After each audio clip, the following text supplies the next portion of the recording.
sial hok lamin free kick an hlot suaka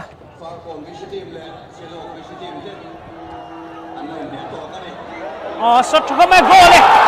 pura hani goal moi te kan mu patia ba han moi te rengem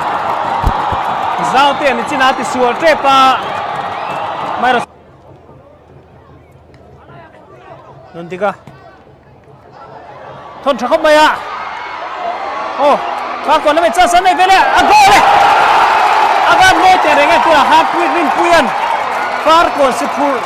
moi tak mai nan sud velea aba han goal moi te reng em am veng south le ram hun not team te hanin matson le dona ani khel po hi munom le viau don ani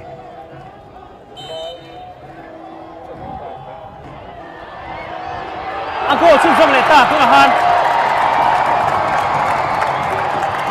set piece goal kang a hianin far kon goal keeper zaute che sual deuh reng maya tuna po hanin goal an ran chu zum le hala goal khung tu kha luk deuh se jong goal khung bel theina chan sian nei nual to me sial ho lam hianin mai ro chu dan moi te hon la in kop fu lo kan ti don nge ni chan sen ten na kon van he thina aban mo te reng tuna hanin rin tuya an sipura ron su veleta abahan mo te reng rin tuyaเพื่อนบอลนั้นพยา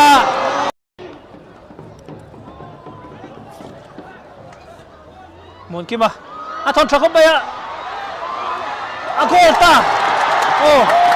ซีซั่นที่3นะพาร์ลฟ้าม้วนกี่มาป้าชัดตั้งตั้งอินตัวนักฮานินตัวนฮันสิปุ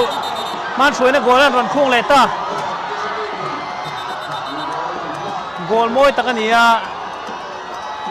goal lu theina na ron assist chuak ve thei tho sia dan moya cross phaya duata goal le duata